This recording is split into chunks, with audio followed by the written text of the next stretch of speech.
learned so many things, too. Like, we've been at this game of life in such a aware and efforted and pivoting and evolving and changing, like, on the inside. Yes. You know, as well as, you know, we'll talk about the outside.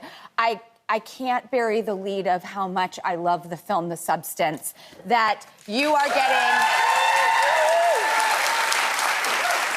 true Oscar buzz for. This is it. This is the one. You guys are not going to believe this film. It's a ride like nothing I've ever seen, and yet it is the most apt subject about what we women go through. In fact, it leads me to, you know, I was thinking about this conversation and all the places I was excited to travel to. Because with you, it's like we get in the plane and we take off and there's so many places we can visit. But I was like, all right, let's just go back to Charlie's Angels for a second. By the way, I was thinking about it on the way over here, going, oh my gosh, it's been 23 years since we filmed it. How crazy is that? Doesn't it feel in some ways like a lifetime and also yesterday, like a flash? Yes. The scene with you in the bikini was, I mean...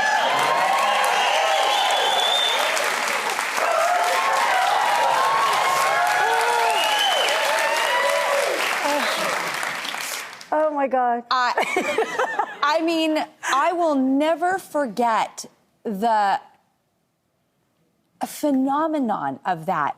All I remember is begging him not to shoot my butt. I don't know why that was my obsession.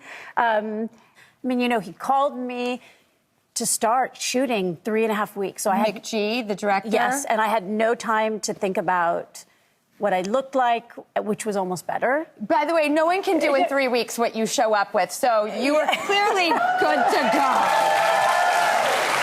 Like, there's no magic wand that gets you to that in 3 weeks. I've done a 3-week diet. I didn't end up there. I think I wasn't prepared for the focus that happened from it. I had no idea the amplification, ironically, that was specifically tied to my age. Like it was tied, like, that Were you 40 then? I turned 40 when we were shooting the movie.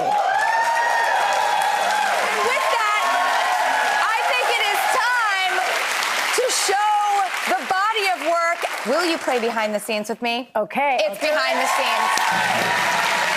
What do I do? Okay. Saint Almost Fired, by the way, the Bratz documentary, everything. Loved it. Loved it.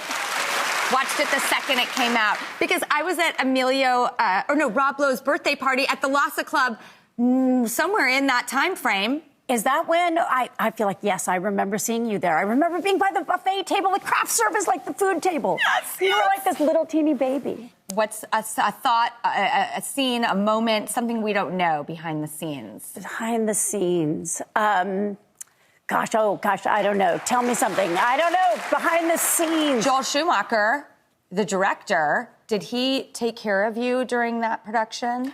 He did very much. Like, in truth, I got sober during that film. Is that what you mean? Yeah. And he stood by me to, you know, like, I walked through. I started that movie playing a drug addict with 15 days of sobriety. And Jules, the character you created, is just, oh, she's so good. We were so invested in her. I mean, the movie kind of hangs, actually, in the balance, all wrapped up in your character. I mean, the whole cast is so strong, but it's just so good. I'm excited. You know, they're talking about doing a next installment.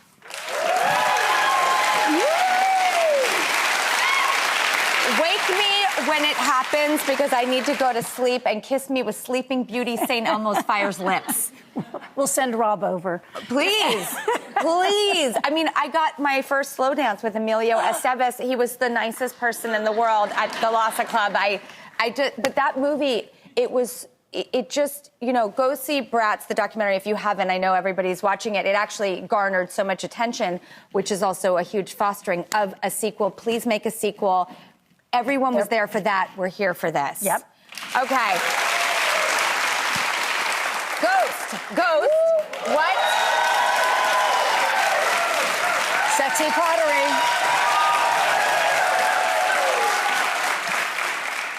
Look at Patrick Swayze's arm. Woo. I mean, Molly, you were this person who carried us through, and your cry in that film is so iconic. I feel like that is where the singular tear cinematic moment really birthed itself, was you and Ghost. Which I had no control over. It just happened. But yeah, I was terrified of doing this when I saw like the level of emotion that it was calling for.